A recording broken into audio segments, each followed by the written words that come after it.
నమస్కారం పాత్రికేయ మిత్రులకు సహచర మా కాంగ్రెస్ పార్టీ నాయకులు కార్యకర్తలు అందరికీ నమస్తే. ఈరోజు ఇక్కడ బొలిగొండలో మరి ప్రెస్ మీటుకు మీ అందరిని కూడా పిలవడం జరిగింది. సరే, ఈరోజు దాదాపు 14 నెలలు కావస్తుంది కొత్తగా వచ్చిన ప్రభుత్వం. ప్రజాపాలనలో అనేక కార్యక్రమాలు చేస్తూ ఈరోజు ప్రజలకు మేలు చేసే కార్యక్రమం చేస్తుంటే ప్రతిపక్షాలు అంటే అబద్ధపు సోషల్ మీడియాలు పెట్టుకొని ఎక్కడనో పూనా నుంచో ఎక్కడనో దుబాయ్కి వెళ్ళో అంటే అడ్డగోలు డబ్బులు సంపాదించుకోరు కాబట్టి సోషల్ మీడియాకి ఎక్కువ ఖర్చు పెట్టుకొని ఈ ప్రభుత్వాన్ని అంటే ఒక రాద్ధాంతం చేసి ప్రజలలో అయోమయం సృష్టించే కార్యక్రమం చేస్తున్నారు. ఏదో తప్పు జరుగుతుంది, ఏదో సరిగ్గా లేదు రాష్ట్రంలో అనేది ఒక అనిశ్చిత పరిస్థితి తీసుకొచ్చే కార్యక్రమం ఈ టీఆర్ఎస్ ప్రభుత్వం చేస్తుంది, టీఆర్ఎస్ పార్టీ చేస్తుంది. ఈరోజు 10 ఏళ్ల పాటు వాళ్ళు పాలన చేసి ఏ ఒక్క కార్యక్రమం కూడా సరిగ్గా చేయలే. వాళ్ళు కట్టిన కాళేశ్వరం ప్రాజెక్ట్ కూలిపోయింది, 1,00,000 కోట్ల అప్పులు చేసినారు ఒక్క కాళేశ్వరం ప్రాజెక్టుకు. దానికి ఈరోజు సంవత్సరానికి దానికి అసలు మిత్తి కలిపి దానికే ఒక 13,000 కోట్లు కట్టాలి సంవత్సరానికి. అంటే మొత్తం తెలంగాణ ప్రభుత్వం మీద అంటే ప్రజల మీద మనందరి మీద అప్పులు మోపి భారం మోపి ఈరోజు ఏ కార్యక్రమం చేయాలంటే కూడా జర ఇబ్బందికర పరిస్థితిని తీసుకొచ్చి ఈరోజు అయినా కూడా సాహసోపేతంగా ఇట్లాంటి కార్యక్రమాలు చేస్తుంటే, మంచి కార్యక్రమాలు సంక్షేమ అభివృద్ధి కార్యక్రమాలు అన్నీ చేస్తుంటే దీని మీద మరి ఒక అయోమయం సృష్టించే కార్యక్రమం చేస్తున్నారు. అది తప్పితే ఇంకోటి కాదు. ఈరోజు నిజంగా ఈరోజు మా వరకు ఒక శాసనసభ్యునిగా, భువనగిరి శాసనసభ్యునిగా నాకైతే ఈరోజు అంత మంచి జరుగుతుందనే భావన అయితే నాకున్నది. ఎందుకంటే గత 14 నెలలకెళ్ళి చూస్తే వస్తూనే ఉచిత బస్సు ప్రవేశం పెట్టడం అయింది మహిళలకు. ఉచితంగా కరెంట్ 200 యూనిట్ల కరెంటు బిల్లు మొదలు పెట్టడం జరిగింది. మరి ఆరోగ్యశ్రీ 5 లక్షల నుంచి 10 లక్షలు ఇచ్చే కార్యక్రమం జరిగింది. గ్యాస్ సిలిండర్ 500 రూపాయలకి ఇచ్చే కార్యక్రమం మొదలైంది. మరి అంటే ఇట్లా అనేక కార్యక్రమాలు జరుగుతున్నాయి. ఆ తర్వాత రైతు రుణమాఫీ కార్యక్రమం మరి 22,000 కోట్లు ఒకేసారి. అంతకుముందు ప్రభుత్వం మొదటి 5 ఏళ్లలో రుణమాఫీ చేయలే, చక్కగా 4 ఏళ్ళు చేస్తే మిత్తి కిందికి పోయింది. రెండో దఫా 5 ఏళ్ల సంవత్సరంలో మళ్ళీ అసలు రుణమాఫీ చేయలే. ఈరోజు మనం మొదటి సంవత్సరంలో రుణమాఫీ కోసము 22,000 కోట్లు ఇచ్చి రైతులకు మరి మేలు చేసే కార్యక్రమం చేసి పెద్ద ఎత్తున రుణమాఫీ జరిగింది. ఎక్కడన్నా ఇంకా అరకొర మిగిలి ఉండొచ్చు. ఈరోజు ఈ ప్రభుత్వం చిత్తశుద్ధితో ఉంది. ప్రతి రైతుకు 2 లక్షల వరకు రుణమాఫీ చేసే కార్యక్రమం మరి తెలంగాణ రాష్ట్ర ప్రభుత్వం రేవంత్ రెడ్డి గారు సహచర క్యాబినెట్ మంత్రులు తీసుకుంటున్నారు. అందులో ఏమాత్రం సందేహం లేదని కూడా చెప్తున్నాం. మేము కూడా యాజ్ ఎమ్మెల్యేలుగా మేము కూడా బాధ్యులము. 2 లక్షల వరకు రుణమాఫీ ఖచ్చితంగా అవుతుంది. ఎక్కడన్నా కాని వాళ్ళకు కూడా ఖచ్చితంగా చేస్తామని కూడా చెప్తున్నాం. రుణమాఫీ కాకుండా ఈరోజు రేషన్ కార్డులు కూడా 12-15 ఏళ్ళు రేషన్ కార్డులు ఇవ్వలే. కుటుంబాలు పెరిగినాయి, సంసారాలు పెరిగినాయి. పిల్లలను మళ్ళీ ఆ రేషన్ కార్డులలో కొత్త యూనిట్స్ యాడ్ చేయాలి. ఆ పిల్లలను సంఖ్యను యాడ్ చేయలే. సంఖ్య యాడ్ చేస్తే వాళ్ళకి 6 కిలోల బియ్యం వస్తాయి, సంక్షేమ పథకాలు వస్తాయి. కొత్త రేషన్ కార్డులు అసలు ఇవ్వలే. ఈరోజు ఉత్తమ్ కుమార్ రెడ్డి గారు ప్రతి కుటుంబానికి 1,50,000 ఆదాయం వరకు గ్రామాలల్లో, 2 లక్షల ఆదాయం పట్టణాలలో ఉన్న వాళ్ళందరికీ కూడా అదే మళ్ళా తరిపొలం అయితే 3.5 ఎకరాలు, చెలక అయితే 7.5 ఎకరాల లోపు ఉన్న వాళ్ళందరికీ కూడా రేషన్ కార్డులు ఇచ్చే కార్యక్రమం చేస్తారు. ఇక్కడనే పక్కకు నాతాలగూడెంలో కూడా పైలట్ ప్రాజెక్ట్ చేయడం జరిగింది. ప్రతి మండలంలో ఒక పైలట్ ప్రాజెక్ట్ చేయడం జరిగింది. సో ఇవన్నీ కూడా దాని మీద డేటా సేకరించి ఇవన్నీ చేయడానికి సమయం పట్టి ఉండొచ్చు. దాదాపు ఈరోజు లెక్క చెప్పుకుంటూ పోతే అయితే దాదాపు 30 కార్యక్రమాలు ఉన్నాయి. ఈరోజు ఈ ప్రభుత్వానికి ఎన్ని కార్యక్రమాలు చేసిందంటే అన్ని కార్యక్రమాలు ఉన్నాయి. ఈరోజు రైతు కమిషన్ పెట్టింది, బీసీ కమిషన్ పెట్టింది, ఎస్సీ కమిషన్ పెట్టింది, ఎస్సీ వర్గీకరణ చేసిండ్రు. మరి ఎస్సీ బీసీ మైనార్టీ గురుకులాలల్లో 40% మెస్ ఛార్జీలు పెంచారు. డైట్ ఛార్జీలు పెంచి ఈరోజు ఆ మెస్ ఛార్జీలు పెంచినందుకు గురుకులాలలో ఉన్న పిల్లలకు ఈరోజు మంచి ఆహారం ఇస్తారు. ఒక ఆసామి గ్రామాలలో ఒక మంచి ఆసామి ఇంట్లో కూడా, ఒక పెద్ద రైతు ఇంట్లో కూడా అట్లాంటి ఆహారం ఉండదు. ఈరోజు వాళ్ళకు గుడ్డు ఇస్తున్నారు. వారానికి 2 సార్లు మటను, 2 సార్లు చికెను, ఇదివరకు సల్ల ఉండే పెరిగిస్తున్నారు. ఉదయం పాలల్లో బూస్ట్ ఇచ్చి ఇస్తున్నారు, సాయంత్రం స్నాక్స్ ఇస్తున్నారు, మళ్ళీ 6 గంటలకు అరటి పండు కానీ ఇట్లాంటి అంటే మంచి ఆహారం ఇచ్చే కార్యక్రమం ఈరోజు జరుగుతుంది. మేమందరం కూడా పోయి తిన్నాం. ఈరోజు ఒక మంచి సంతోషకరమైన వాతావరణం ఉంది. తల్లిదండ్రులు కూడా వాళ్ళ తల్లిదండ్రులు చాలా సంతోషంగా ఉన్నారు.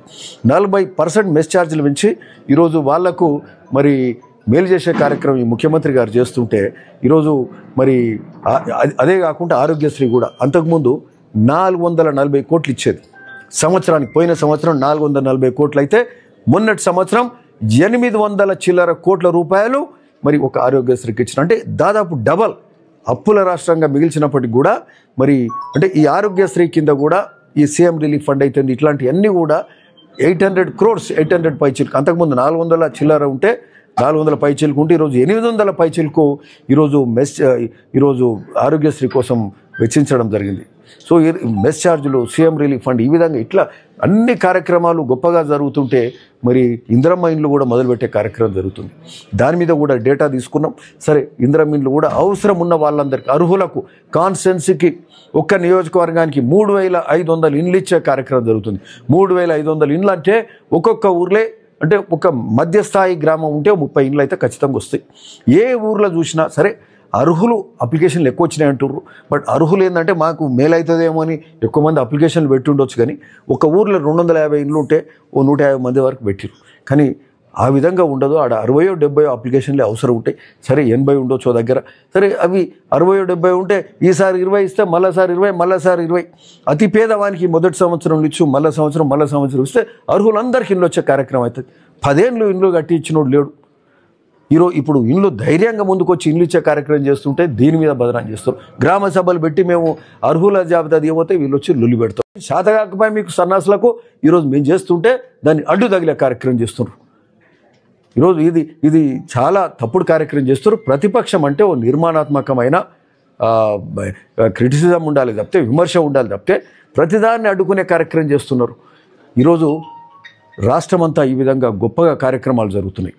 ఈరోజు ప్రతి మండలానికి ఒక ఇంటగ్రేటెడ్ స్కూల్, ఈ మైనారిటీ స్కూల్స్ అన్నీ ఒక్క దగ్గర చేర్చి వాళ్ళకి సంబంధించి దాదాపు 120-150 కోట్లతోటి 25 ఎకరాలలో ఓ ఇంటగ్రేటెడ్ స్కూల్ పెడుతూ వాళ్ళకు మంచి ఫెసిలిటీస్, ఓ లైబ్రరీ, ఓ కంప్యూటర్ ఫెసిలిటీస్, కంప్యూటర్ ల్యాబ్స్ కానీ, మరి సైన్స్ ల్యాబ్స్ కానీ, ఓ ఇండోర్ స్టేడియం, అక్కడ స్టేడియం కానీ, ఆటలు, స్పోర్ట్స్ ఇట్లాంటివన్నీ గొప్పగా తీర్చిదిద్దే కార్యక్రమం చేస్తున్నారు.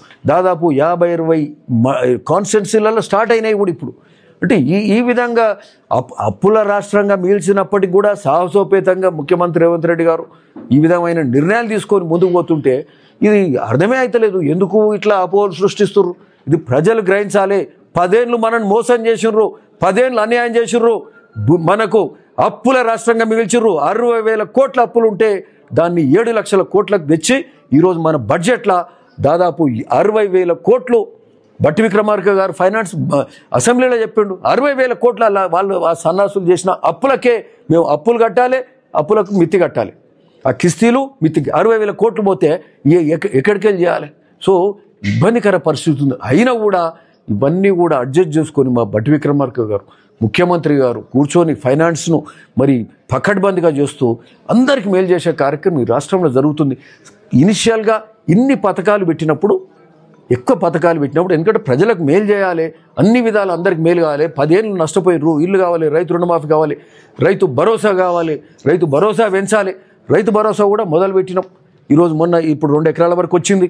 ఇంకా మిగతాది కూడా రైతు భరోసా ఖచ్చితంగా వచ్చే వారమో 10 రోజులలో అవుతుంది. అయితే ఇంకో 4-5 రోజులు అవుతుంది. ఎక్కువైతే ఏమయ్యేది ఉంది? ఏం కొంపలాడుకపోయేది ఏం లేదు. కానీ నెలల సంవత్సరాలు అయితే కావు కదా.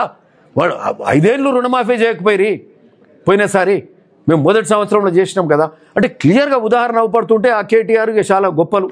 అంటే ఇక ఏమంటారు, బాగా మాటలు నేర్చిన వాళ్ళు.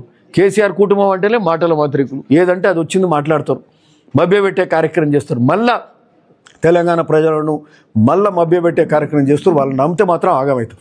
ఈరోజు ఒక ప్రజాస్వామ్య ప్రభుత్వం వచ్చింది, ప్రజాపాలన వచ్చింది. ప్రతి ముఖ్యమంత్రిని కలవడానికి మంత్రులకు, ఎమ్మెల్యేలకు అందరికీ అవకాశం ఉంది. స్వేచ్ఛగా మాట్లాడుకునే అవకాశం ఉంది. మేము ఎప్పుడంటే అప్పుడు వెళ్ళి అడగడానికి ఆస్కారం ఉంది. మేము ఉదాహరణకు భువనగిరి నియోజకవర్గానికే మనం పోయి అడిగినాం, మాకు నీటి సమస్య ఉంది, మాకు బునియాది అని కాలువ కావాలి, పిలాయిపల్లి ధర్మారెడ్డి కాలువలు కావాలి, మూసి మురికి నీళ్ళతో మేము వ్యవసాయాలు చేసుకుంటున్నాం, మాకు నీళ్లు కావాలి అని అడిగితే అంతకుముందు 285 కోట్లు శాంక్షన్ చేసినట్టు చేసిర్రు, పైసలు రాలే, పనులు కాలే. సంవత్సరానికి 3 కోట్లు రాకపోతే ఏడికెళ్ళి అయితే పనులు మరి అవి కిరాయిలకు, జేసీబీలకు, వాటి వీటి జీతాల కింద పోయింటాయి. ఈరోజు 500 కోట్ల రూపాయలు ఈ 3 కాలువలకు ఉత్తమ్ కుమార్ దాదాపు 500 కోట్లు, 10-15 కోట్లు తక్కువ ఉండొచ్చు, అంత శాంక్షన్ చేసి ఈరోజు సాగునీరు కాలువలకు ఇరిగేషన్ మంత్రే మన దగ్గరకు వచ్చి రివ్యూ పెట్టి శాంక్షన్ చేసారు. ఎప్పుడన్నా జరిగిందా అట్లా? ఇరిగేషన్ మంత్రి వచ్చిండు ఎప్పుడన్నా మన కాన్స్టిట్యున్సీకి వచ్చిండు, రివ్యూ పెట్టిండు, మన రైతులతో మాట్లాడిండు, మేము అంతకుముందు పోయినాం, మేము ఒప్పించినాం, మా సమస్య ఇది అని. నేనే చూస్తా వస్తాను వచ్చిండు, అనాశపురం కాలువ చూసిండు, అంతకుముందు పోయేటప్పుడు చూసిండు, వచ్చిండు, ఇది అవసరం అని చెప్పిండు, శాంక్షన్ చేసిండు ఉత్తమ్ కుమార్ రెడ్డి గారు. మళ్ళా అదే కాదు, ముఖ్యమంత్రి స్వయాన వచ్చిండు, మన మూసి పరివాహక ప్రాంతం అంతా మూసి ప్రక్షాళన అవసరం ఉంది మాకని మనం చెప్పినాం. ఒక హైదరాబాదే కాదు, ఈడ కూడా అవసరం, మురికి నీళ్ళు పోతున్నాయి, ఈడ బతకడం కష్టమైంది, చేపలు పట్టాలంటే మత్స్యకారులకు ఇబ్బంది ఉంది, ముదిరాజులకు ఇబ్బంది ఉంది, బెస్తోళ్ళకి ఇబ్బంది ఉంది, గౌడన్నలకు కళ్ళు కూడా ఆఖరికి వాళ్లకు తాడి చెట్ల అంత కలుషితమైన ఆహారం, కలుషితమైన ఒడ్లు, కలుపుగూలకు నాట్లు పెట్టాలంటే మహిళలు అక్కడ నీళ్ళలో దిగాలంటే ఇబ్బంది ఉంది. ఈడ బతకడానికి కష్టం ఉంది. మూసి మీద బతికిన వాళ్ళు, మూసి చుట్టూ ఆ నది పరివాహక ప్రాంతం మీద బతికిన వాళ్ళు నదికి 10 కిలోమీటర్ల దూరం పోయే బతికే పరిస్థితి దాపరిస్తే ఈరోజు ముఖ్యమంత్రి గారే స్వయాన వచ్చి ఆయన పుట్టినరోజు నాడు వచ్చిండు. అది ఎంత చిత్తశుద్ధో మీరు గ్రహించాలి. పుట్టినరోజు నాడు యాదగిరిగుట్ట లక్ష్మీనరసింహస్వామి దర్శనం చేసుకొని ఇంకే పని పెట్టుకోకుండా మన ప్రాంతం, మన సమస్య తెలుసుకోవడానికి వచ్చిండు. ఆడ ఆ మూసి ప్రక్షాళన ఖచ్చితంగా కట్టుబడి ఉన్న ఈడ దాదాపు 1000 మంది జనం, దాదాపు 40,000 మంది జనం కూడా ముఖ్యమంత్రి గారు వస్తారు, మా మూసి సమస్యలు చెప్పుకుంటామని వస్తే ఆయన చూసిండు. దాన్ని ఇంకా పట్టుదలతోటి ఇది ఖచ్చితంగా చేస్తాను కూడా ముఖ్యమంత్రి గారు చెప్పిర్రు. ఆ రోజు మరి మూసి ప్రక్షాళనకు మరి హైదరాబాదు మూసి రివర్ ఫ్రంటే కాదు, మూసి ప్రక్షాళన బాడపల్లి వరకు కూడా చేస్తాను కూడా ముఖ్యమంత్రి గారు చెప్పిర్రు. గౌరవ్ వెంకరెడ్డి గారు వచ్చిండ్రు. అట్లనే ముఖ్యమంత్రి గారు ఆ రోజు సంగం బ్రిడ్జ్ కూడా ఎప్పటి నుంచో ఉన్న కళది దాదాపు 37 కోట్లతోటి దానికి శాంక్షన్ కూడా ఇచ్చిండు. భీమలింగం దర్శనం చేసుకుంటూ ఆ శివయ్యను దర్శనం చేసుకొని అక్కడ దానికి 2 కోట్ల రూపాయల శివలింగం కూడా బాగా చేసుకోని అని చెప్పిండు. దానికి సంబంధించిన ప్లాన్స్ కూడా చేస్తున్నాం, దానికి సంబంధించిన ప్లాన్స్ కూడా అవుతున్నాయి, దాని మీద కూడా తొందరగా చేసుకోబోతున్నాం. అన్ని కార్యక్రమాలు ఈరోజు గొప్పగా జరుగుతున్నాయి. భువనగిరిలో మనకు సాగు మిషన్ భగీరథ అన్నారు. మిషన్ భగీరథ కింద యాదాద్రి భువనగిరి జిల్లాలో ప్రతి మనిషికి 100 లీటర్ల నీళ్ళు రావాలి. 5 ఉన్న ఇంటికి 500 లీటర్లు రావాలి మంచినీళ్ళు. 45,000 కోట్లు పెట్టినామన్నారు, అప్పులు చేసిండ్రు, నీళ్లు రావు. 100 లీటర్లు ఉంటే 100 లీటర్లకు 30 లీటర్లు కూడా వస్తలేవు, 30-40 లీటర్లు వస్తలేవు, ఇంకా 60 లీటర్లు రావాలి. ఎందుకు వస్తలేవంటే ఇక్కడ గన్పూర్ దగ్గరికి వెళ్ళి ఆడ ఫిల్టర్స్ పెట్టి అక్కడికి వెళ్ళి pipeline 16 kilometre pipeline లేలే, దానికి సంబంధించి 200 కోట్ల రూపాయలు శాంక్షన్ చేసిండ్రు. సీతక్క గారు ఆర్డబ్ల్యూఎస్ వారిది చేసిండ్రు. వెంకరెడ్డి గారు వచ్చిండ్రు, యాదగిరిగుట్ట దగ్గర ఇనాగ్రేషన్ కూడా చేసిండ్రు. ఆ 216 కిలోమీటర్ పైప్ లైన్ 210 కోట్లతో అది చేస్తే ప్రతి ఒక్కరికి తాగునీరు వచ్చే కార్యక్రమం కూడా జరుగుతుంది. అంటే మనం 10 ఏళ్ళు తాగునీళ్ళు కూడా ఇవ్వకపోయి 45,000 కోట్లు అప్పులు చేసిర్రు, మంచినీళ్ళు ఇవ్వకపోయి ఈరోజు ఈ ఒక్క చిన్న లైను అది అవసరం ఉందనే సోయి ఇక్కడ ఉన్న 2 ఎమ్మెల్యేలకు, అంతకుముందు ఎమ్మెల్యేలకు సోయి లేదు. ఈ పైలశేఖర్ రెడ్డికి లేదు, సునీతకు లేదు. ఈరోజు మా ఐలయ్య నేను పోయి పట్టుబట్టి ఆలేరు ఎమ్మెల్యే మేము పోయినాం, ఆ మిషన్ భగీరథ గిట్లా చేసిర్రు, ఈ 200 కోట్లు పెట్టి పైప్ లైన్ కావాలంటే శాంక్షన్ అయింది, అది ఇనాగ్రేషన్ చేసుకున్నాం.